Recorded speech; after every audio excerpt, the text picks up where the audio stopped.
Article 28 कहता है कि मजहबी कोई टीचिंग नहीं करना।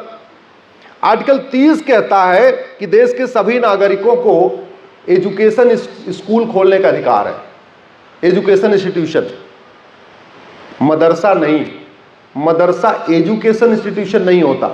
मदरसों में विज्ञान नहीं पढ़ाया जाता।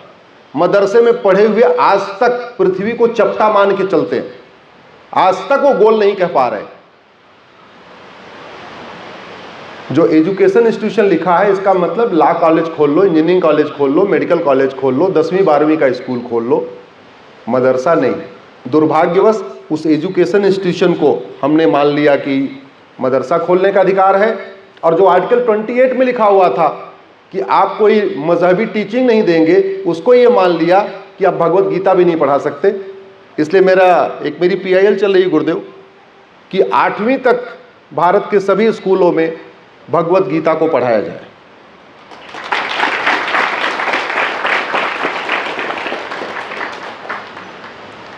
ऐसे ही आर्टिकल 25 की एक बड़ी गलत व्याख्या हुई। क्या कहा उन्होंने कहा लोगों को फ्रीडम ऑफ रिलीजन है, और फ्रीडम ऑफ रिलीजन का उन्होंने मतलब समझ लिया फ्रीडम ऑफ कन्वर्जन है। फ्रीडम ऑफ रिलीजन और फ्रीडम ऑफ कन्वर्जन में अंतर होता है कि नहीं होता है? भारत इलेक्शन के समय में सेंसिटिव बूथ की लिस्ट डिक्लेयर होती है। Election commission sensitive booth declare करता है कि फलाना वाला बूथ सेंसिटिव है, फलाना वाला बूथ हाई सेंसिटिव है। जहां 100% हिंदू होते हैं वो बूथ कभी सेंसिटिव नहीं होता। जहां हिंदू 70% हो जाते हैं वो बूथ सेंसिटिव हो जाता है, और जो बूथ जहां हिंदू 50% हो जाते हैं वो बूथ हाई सेंसिटिव हो जाता है। इसका मतलब हिंदुओं के घटने से अशांति बढ़ रही है। इसका मतलब हिंदुओं के घटने के बाद पुलिस को ज़्यादा लगाना पड़ रहा है। इसका मतलब हिंदुओं के बढ़ने के बाद आपको फोर्स की ज़्यादा ज़रूरत पड़ रही है। जहाँ सारे हिंदू हैं वहाँ न पुलिस की ज़रूरत न फोर्स की ज़रूरत, सब जाके अपना वोट डाल के आ जाते हैं, कोई वहाँ पे लाठी डंडे नहीं चलते।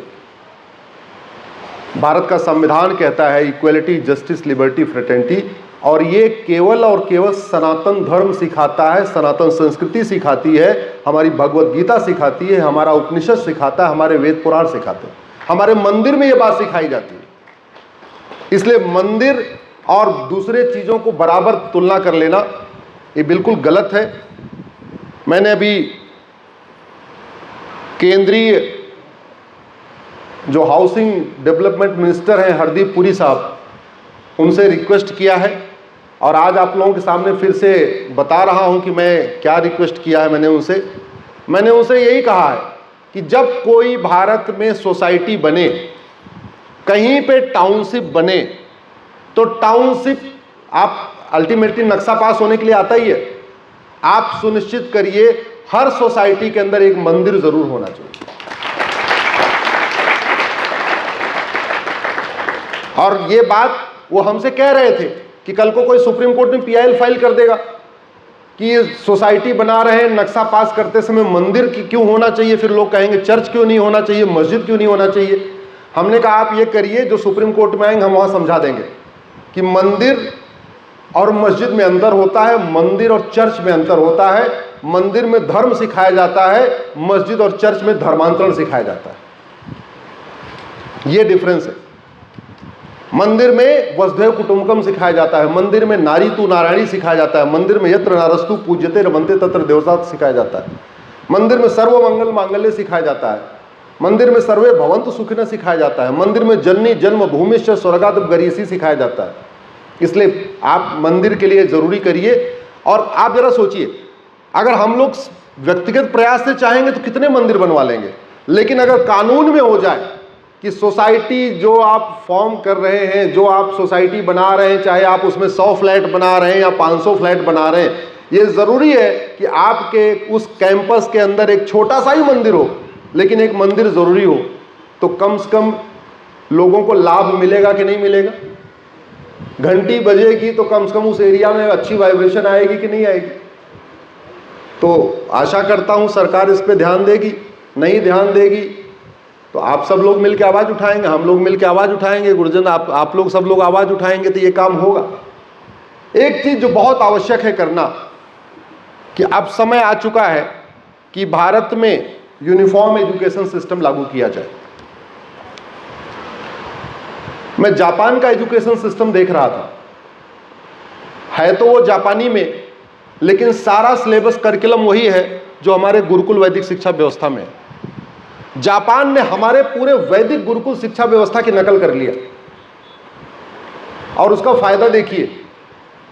जापान में जासूस नहीं पैदा होते, जापान में गद्दार नहीं पैदा होते, जापान में कामचोर नहीं पैदा होते, जापान में आतंकवादी नहीं पैदा होते, अलगाववादी नहीं पैदा होते, कट्टरपंथी नहीं पैदा होते, जिहादी नहीं पैदा होते, ट्रेन पे पत्थर मारने वाले नहीं पैदा होते। शिक्षा में संस्कार हो और कानून का खौफ हो तो देश प्रगति करता है। जैसे घर में माता पिता में किसी एक का प्यार हो और दूसरे का खौफ हो तो बच्चा ठीक से रहता है। माता का प्यार हो, पिता का खौफ हो, या पिता का प्यार हो, माँ का खौफ हो, किसी दोनों में से कोई एक का सिस्टम रहता तो बढ़िया चलता है।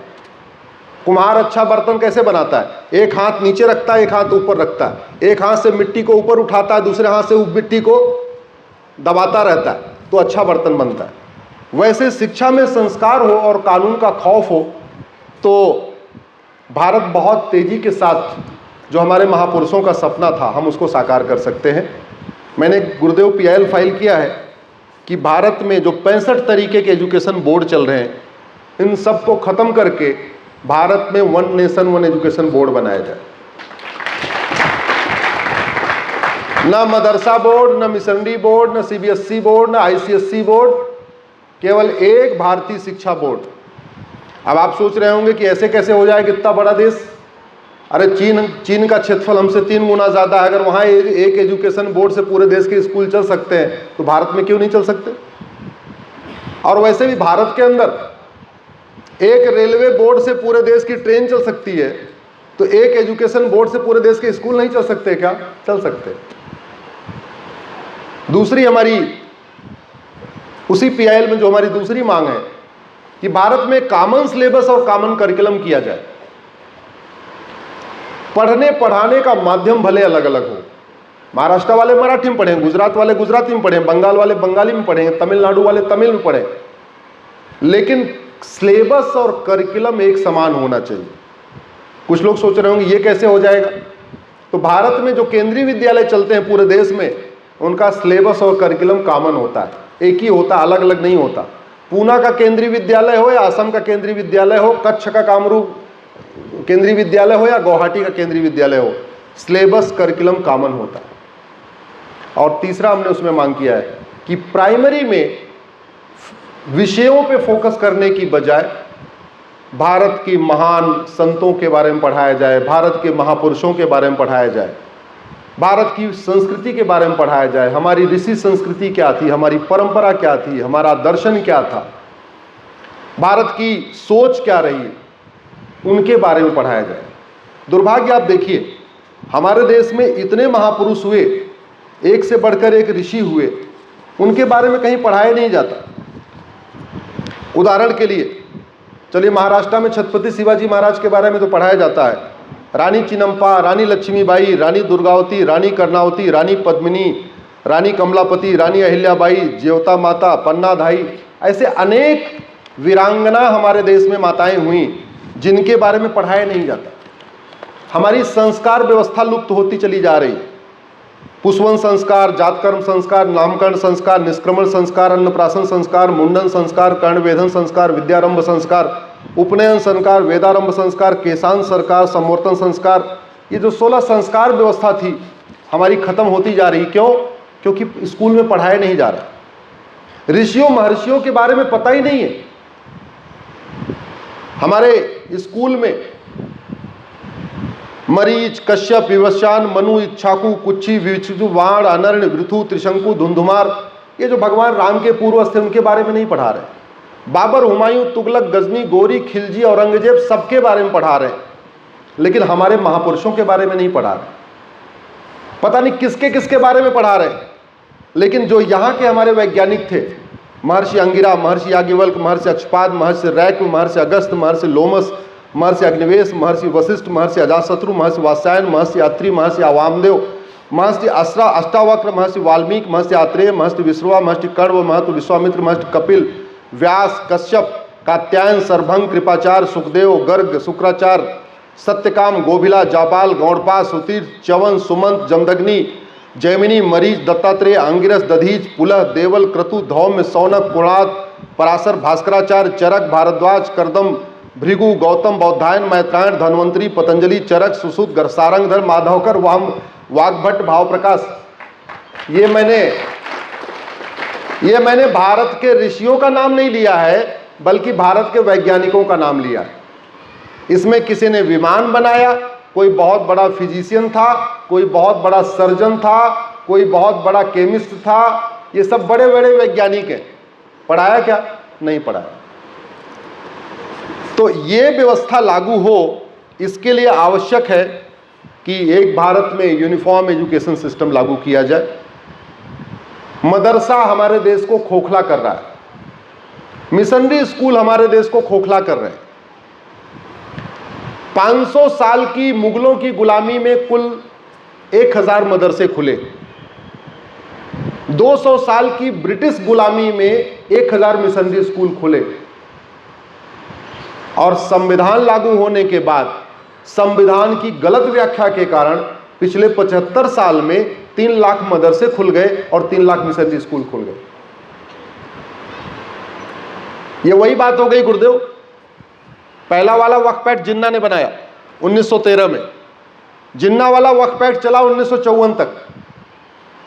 तो 500 साल की मुगलों की गुलामी और 200 साल की अंग्रेजों की गुलामी, 700 साल की गुलामी में वक्फ प्रॉपर्टी थी 50,000 एकड़। कितनी थी? 1954 की बात कर रहा हूं। जैसे 1954 में नेहरू जी ने नया वाला वक्फ एक्ट बनाया, उसके बाद प्रॉपर्टी बढ़ना शुरू हुई।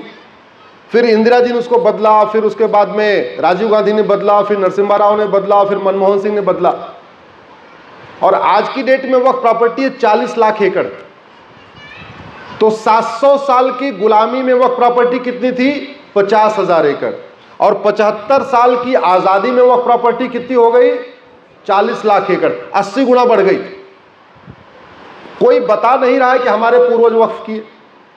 जितने सक्षम लोग हैं, अल्टीमेटली जमीन तो वही देगा जिसके पास जमीन होगी, गरीब आदमी थोड़ी जमीन देगा। जो सक्षम है वो बता नहीं रहे हमारे पूर्वज ने कितना दिया, और प्रॉपर्टी बढ़ गई। कैसे बढ़ गई? घटिया कानून के कारण। वैसे ही संविधान की गलत व्याख्या के कारण मुगल 500 साल में 1000 मदरसा खोल के गए थे, और 75 साल की आज़ादी में 3 लाख मदरसे खुल गए। अंग्रेज 200 साल की गुलामी में 1000 मिशनरी स्कूल खोल के गए, और 75 साल की आज़ादी में 3 लाख मिशनरी स्कूल खुल गए। ये भारत के लिए ठीक नहीं है, भारत की संस्कृति के लिए ठीक नहीं है, भारत की परंपराओं के लिए ठीक नहीं है। इसको रोका नहीं गया तो धर्मांतरण नहीं रुकेगा, इसको रोका नहीं गया तो देश विरोधी हर चीजें बंद नहीं होगी। अल्टीमेटली अगर भारत को बचाना है, भारत की संस्कृति को बचाना है, तो सबसे पहले शिक्षा व्यवस्था को बदलना चाहिए। क्यों? क्योंकि आप ये देखिए कि बचपन में जो चीजें हम पढ़ते हैं, जो हम खाते हैं, जो हम सुनते हैं और जो हम देखते हैं, उसी से हमारा व्यवहार बनता है। गार्बेज इन गार्बेज आउट, अंग्रेजी में कहावत है। अगर नाक से कूड़ा गया, मुंह से कूड़ा गया, आंख से कूड़ा गया, कान से कूड़ा गया, तो बाहर क्या आएगा? कूड़ा। और कूड़ा जा रहा है, कूड़ा जा रहा है तो कूड़ा बाहर आ रहा है। समाधान, कम से कम 16 वर्ष तक, 10वीं तक वैदिक शिक्षा व्यवस्था। आप ऐसे भी देख लीजिए, जो वर्तमान एशिया है गुरुदेव, इस पूरे एशिया पे भगवान राम का राज्य था। जो वर्तमान एशिया, आप लोग बाद में गूगल कर लीजिएगा एशिया के देशों का नाम, इस पूरे एशिया पे 5,500 साल पहले युधिष्ठिर का राज्य था। लगभग 50% एशिया पे 2,500 साल पहले चंद्रगुप्त का राज था। लगभग 50% एशिया पे 2000 साल पहले अशोक का राज था। और आज डिफरेंस क्या है? भारत और अफगानिस्तान, जिसका नाम पहले गंधार था, आज वहाँ अराजकता है, बदहाली है, खाने के लिए नहीं है, भूखमरी है।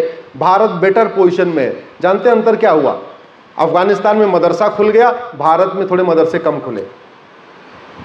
पाकिस्तान बदहाल है, रोज बम धमाके हो रहे हैं, रोज वहां पे अशांति फैली हुई है। डिफरेंस क्या है? मदरसों की संख्या बढ़ गई। बांग्लादेश अशांत है, अराजकता फैली हुई है, रोज बम धमाके हो रहे हैं, क्या? मदरसों की संख्या बढ़ गई। अगर आप कंट्री वाइज देखिए, ये जो कुछ देशों का मैं नाम बता रहा हूं जो पहले भारत के अंडर में थे, उस विशाल भारत के अंडर में, उसमें से आज की डेट में यमन अशांत है, कांगो अशांत है, ईरान अशांत है, इराक अशांत है, सूडान अशांत है, इजिप्ट अशांत है, सीरिया अशांत है, बांग्लादेश अशांत है, फिलीपींस अशांत है, सोमालिया अशांत है, पाकिस्तान अशांत है, नाइजीरिया अशांत है, तजाकिस्तान अशांत है, अफगानिस्तान अशांत है। जो गंधार पहले शांत समृद्ध खुशहाल था वो अशांत है। जो कुंभा पहले शांत समृद्ध खुशहाल था, जब से वो काबुल बन गया अशांत है। जो पर्शिया पहले शांत समृद्ध खुशहाल था, जब से वो ईरान बन गया अशांत है। जो कैके पहले शांत समृद्ध खुशहाल था, जब से वो पेशावर बन गया अशांत है। जो बाल्हिक पहले शांत समृद्ध खुशहाल था, वो बल्ख बन गया तो अशांत है। जो कंबोज पहले शांत समृद्ध खुशहाल था, वो जैसे ही बदक्सा बना अशांत है। तो अशांति क्यों बढ़ गई? क्योंकि गुरुकुल शिक्षा व्यवस्था कम हो गई और मदरसा शिक्षा व्यवस्था बढ़ गई। हम क्या ये चाहते हैं कि भारत में ये व्यवस्था आगे बढ़े? नहीं। हम भारत को कैसा चाहते हैं? हमारी यंग जनरेशन, हमारी आने वाली जनरेशन आराम से रहे, शांति से रहे। और शांति दो ही तरीके से आती है, शिक्षा में संस्कार हो और कानून का खौफ हो। दुर्भाग्यवश अभी तक इसके पहले की सरकारों ने दो विषयों पे काम नहीं किया। मैं यही कोशिश कर रहा हूं गुरुदेव कि शिक्षा में संस्कार हो, कानून का खौफ हो। शिक्षा में संस्कार का एक ही तरीका है, वैदिक गुरुकुल शिक्षा व्यवस्था को लागू किया जाए। और कानून का खौफ, ये हमारे भारत में सिस्टम था। छत्रपति शिवाजी महाराज के समय जो जुडिशियल सिस्टम था, उसमें जुडिशियल जो केस थे उसकी 4 कैटेगरी थी। पहली कैटेगरी थी जस्टिस विद इन आवर, 1 घंटे के अंदर न्याय। कोई विवाद हुआ, दरबार में आया, 1 घंटे के अंदर न्याय हो गया। दूसरी कैटेगरी थी जस्टिस विद इन डे, 1 दिन के अंदर न्याय। तीसरी कैटेगरी थी मुकदमा थोड़ा ज्यादा कॉम्प्लिकेटेड है, ज्यादा पूछताछ करनी पड़ेगी, थोड़ा खुफिया वालों से भी बातचीत करनी पड़ेगी, वो कैटेगरी थी जस्टिस विद इन वीक, 1 सप्ताह के अंदर न्याय। और एक एक्सेप्शनल कैटेगरी थी, वो बहुत कम केस हुआ करते थे, वो था जस्टिस विद इन मंथ, यानी 1 महीने के अंदर न्याय। आज हमारी न्यायिक व्यवस्था इतनी सड़ चुकी है, 50-50 साल लग जाते हैं मुकदमा करने, 50-50 साल। कानून का खौफ नहीं है, कोई किसी की जमीन लिखवा देता है। पता चला आप पुणे में बैठे हैं, गुजरात में आपकी जमीन कोई और बेच के चला गया, ऐसे हो रहा है। अभी उत्तर प्रदेश के मथुरा में एक विद्या देवी का केस आया। 30 साल तक वो मुकदमा लड़ रही थी, ये सिद्ध करने के लिए मैं जिंदा हूं। क्यों? उनको कागजों में मार दिया था। 30 साल लड़ी और जब मर गई तो मर गई, मरी है 2025 में, कागजों में मार दिया था उनको 1995 में। और मारा क्यों था? बड़ा इंटरेस्टिंग केस है। विद्या देवी की मां गुरुदेव खत्म हो गई 75 में, तो मरने के पहले उनके बेटा नहीं था, वो विद्या देवी को 15 बीघे जमीन वसीयत करके चली गई, विल करके चली गई। विद्या देवी अपने ससुराल में रहने लग गई। 95 में, मतलब उनकी मां के मरने के 20 साल के बाद, उनके गांव वालों ने उनकी मां को जिंदा कर दिया कागज में। विद्या देवी की मां कब मरी? 1975 में। और कागज में जिंदा कब किया? 1995 में। और विद्या देवी मरी 2025 में, और इनको मार कब दिया? 1995 में। मतलब मां को मरने के 20 साल के बाद जिंदा कर दिया और विद्या देवी को मरने के 30 साल पहले मार दिया, और मार के 15 एकड़ जमीन लिखवा लिया। विद्या देवी मरते मरते चली गई, और जिन लेखपाल, पटवारी, कानूनगो, तहसीलदार, एसडीएम ने ये पूरा खेल किया था, उनको कुछ नहीं हुआ, वो भी नौकरी करके रिटायर हो गए। क्यों ऐसा हुआ? कानून का खौफ नहीं है। झूठ बोलना तो यहां फ्रीडम ऑफ स्पीच हो गया। झूठ बोलना दुनिया के कई देशों में सबसे सीरियस क्राइम है। हमारे देश में झूठ बोलना पाप तो है, लेकिन झूठ बोलना अपराध नहीं। इसलिए झूठे वादे, झूठे नारे, झूठी बातें, झूठी स्टोरी, झूठा न्यूज, झूठी डिबेट, सब झूठा झूठा हो जाता है। झूठा मैनिफेस्टो, खटाखट फटाफट, खटाखट फटाफट, कुछ भी वादा कर दो। तो भारत को, मेरी कोशिश यही है कि भारत में शिक्षा में संस्कार हो और भारत में कानून का खौफ हो। शिक्षा में संस्कार हो, कानून का खौफ हो, इसके लिए ज़रूरी है कि एजुकेशन सिस्टम को बदला जाए और जुडिशल सिस्टम को बदला जाए। अभी गुरुदेव पिछले एक सप्ताह से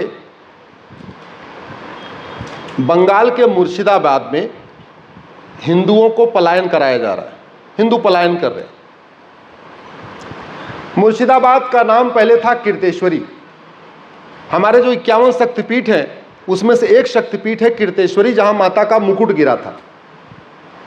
मुर्शिद खां नाम का लुटेरा गया, उसने कीर्तेश्वरी मंदिर को लूटा, तोड़ा और वहां अपनी नेम प्लेट चिपका के चला गया।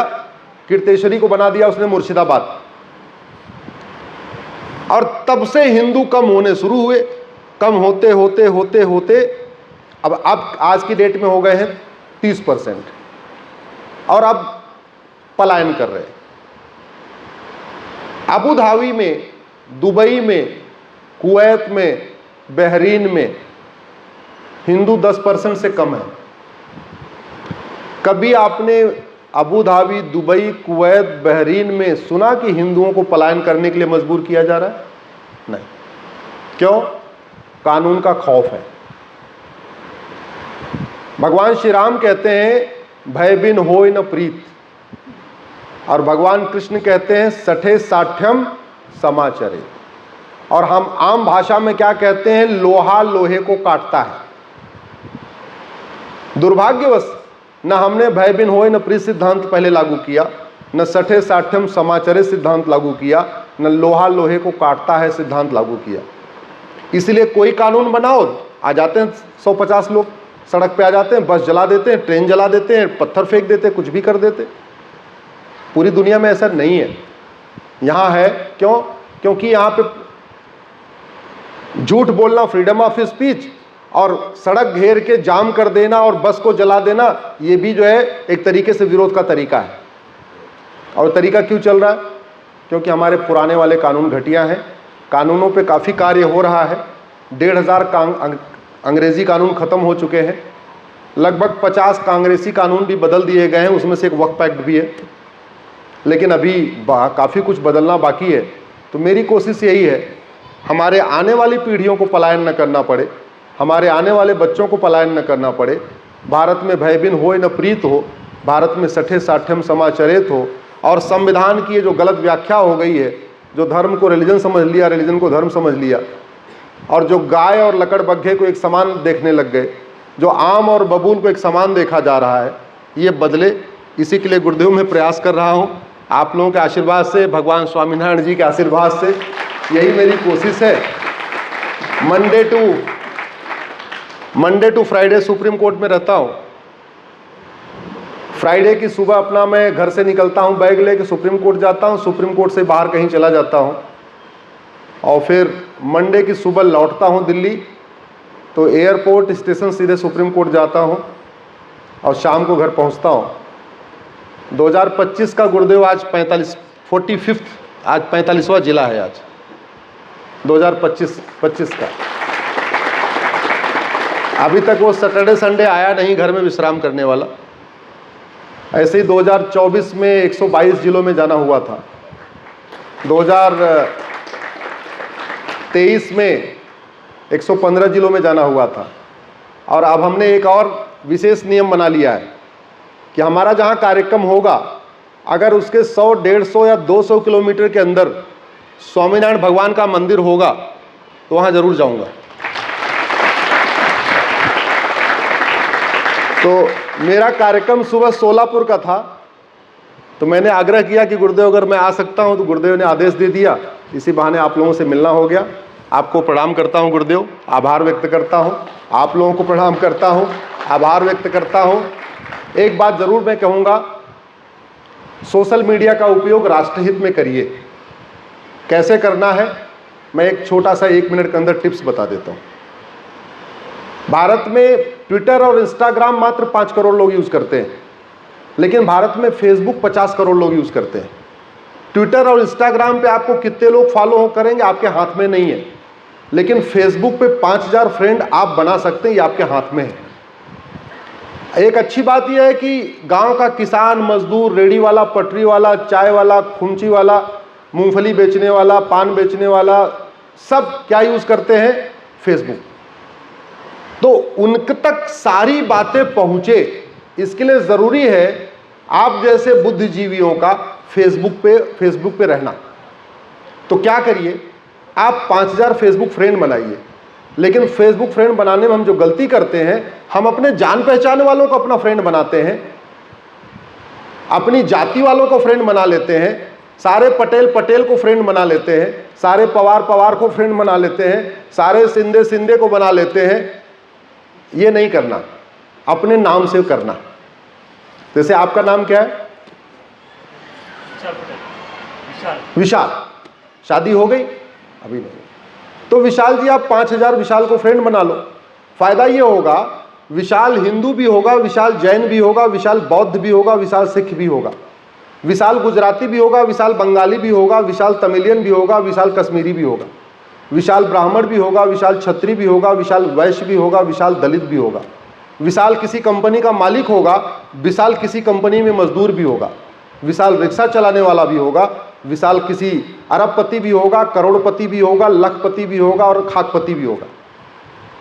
तो आपने 5000 विशाल को अगर जोड़ लिया और जो बात आपको ठीक लगी, गुरुदेव की बात ठीक लगी, मेरी बात ठीक लगी, कभी जहां कुछ ठीक बात लगी, वो बात आपने फेसबुक पे लिख दिया, तो अभी तो आपने सुना, तो आपने अपनी तक रखा या 2-4 लोगों को और बता दिया। लेकिन अगर आपने फेसबुक पे डाल दिया तो आपकी बात कितनी पहुंच गई? 5000 विशाल तक पहुंच गई। उत्तर से दक्षिण, पूरब से पश्चिम, सारे विशाल आपके दोस्त हो गए। आपका नाम क्या है? विशाल जी के पीछे राकेश। और शादी हो गई?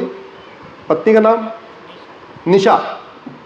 तो राकेश जी, आप 5000 राकेश को फ्रेंड बना लो और निशा जी को बोलो 5000 निशा को फ्रेंड बना ले। तो आपके पास कितनी कनेक्टिविटी हो गई? 10,000। पिताजी को और बनवा दिया 5000, 15,000। माता जी के नाम पे एक और अकाउंट बनवा दिया तो 20,000। और इसका उपयोग केवल और केवल अच्छी बातों के प्रचार करने में करना है। एक बार 5000 फ्रेंड बनाने में टाइम लगेगा, उसके बाद तो लिखने में 2 मिनट लगता, 3 मिनट लगता। जब भी कोई व्हाट्सएप पे अच्छी बात आई, खुद पढ़ा, अच्छा लगा, फेसबुक पे डाल दिया।